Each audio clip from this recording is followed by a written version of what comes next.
Hello guys, namaste and welcome to our YouTube channel. We are teaching you basic level of German language, that is A1 level of German language, and today is chapter 9. In this we'll teach you the basic sentence structure. So why late? Let's begin. As I have told you earlier that the words or sentences in yellow color are of German language and in white color we have written the English language sentence or words. In this chapter 9, we will cover following topics. At number 1, I will teach you simple sentence structure followed by some examples, and then I will teach you the placement of verbs.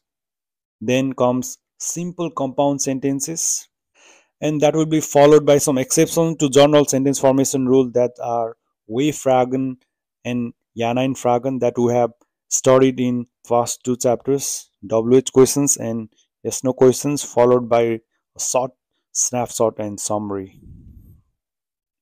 So I'd like to give you the normal sentence in German language. The example is Ich lerne Deutsch. I learn German.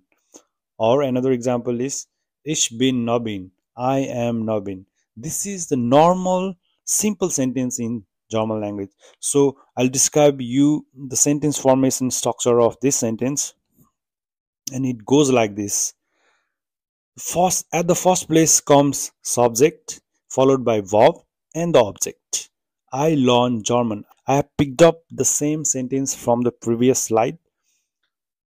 So subject is called subject and the verb is called verb and the object is called object. So this is the normal sentence formation rule and the normal sentence. Do not forget this chronology of subject and then verb and then object. And the one important thing you have to remember is the verb always comes in the second position except in few exceptions that I will describe you in the later part of this chapter. So I am giving you one more example where I will describe you the subject and the verb placement. Heute lerne ich Deutsch. Heute lerne ich Deutsch. To make a habit of speaking German, please do not forget to repeat after me. So this means in English, today I learn German. Here, heute is today. It is the time frame. And at the second place comes verb followed by subject and the object. As I have told you earlier, verb always comes in the second position in most of the cases, but the placement of the subject may differ. Sometimes it comes after the verb or sometimes it comes before the verb. One more sentence I am throwing at you. Please do remember this sentence structure also. This is as similar to the previous sentence. Morgen gehe ich einkaufen. Morgen gehe ich einkaufen. Tomorrow I go shopping. The meaning of morgen is morning also and the tomorrow also. It depends on the sentence structure. Here the morgen is the time frame, gehe is the verb, and ich is subject, and einkaufen is object. So here also at the first place it comes the time frame and followed by the verb and the subject and the object. So here also verb comes in second position. In this sentence I have tried to teach you the object placement, subject, verb and the object. Ich kaufe einen Apple. I buy an apple. Ich means subject and then followed by verb kaufe, and einen Apple is an object which is translated to English as an apple. So I have tried to explain you by giving a simple compound sentence. That means I have tried to join the two simple sentences by a simple aber. Aber is but. So the sentence starts like this. Ich spiele Fußball, aber ich bin müde. It means I play football but I am tired. Here ich means subject, spiele means verb, Fußball means object. This is a one complete sentence. Spiele is a verb which comes in the second position, while the first position is occupied by ich, that is subject. So for joining these two sentences I have used aber. Aber means but, ich bin müde, but I am tired. Here is means subject, bin means verb, müde means adjective. Adjectives describe characteristics of noun or pronoun. Here adjective are described as müde means tired. So this is the normal sentence formation rule. But in last chapter, chapter 8, I have taught you Jana and Fragen. That means yes no questions. But yes no question have a different sentence structure. Let's see it. Bist du müde? Are you tired? Here verb comes at the first position and then subject and then object. Bist means verb, du means subject and müde means object, which is the first exception of normal sentence formation rule. So I'd like to give you one more example on Jana and Fragen. Hast du Hunger? Are you hungry? Hast means verb, du means subject, Hunger means object. Let's go with one more example. Hast du ein Auto? Do you have a car? Hast means verb, du means subject, ein Auto means object. So here is the next exception, that is exception number 2, W-Fragen or WH question. I have taught this in chapter 7 or Lexion 7. So WH questions are used for asking somebody about an unknown fact. These questions can be answered by simply saying yes or no, and they usually begin with letter W, which is called in German as way.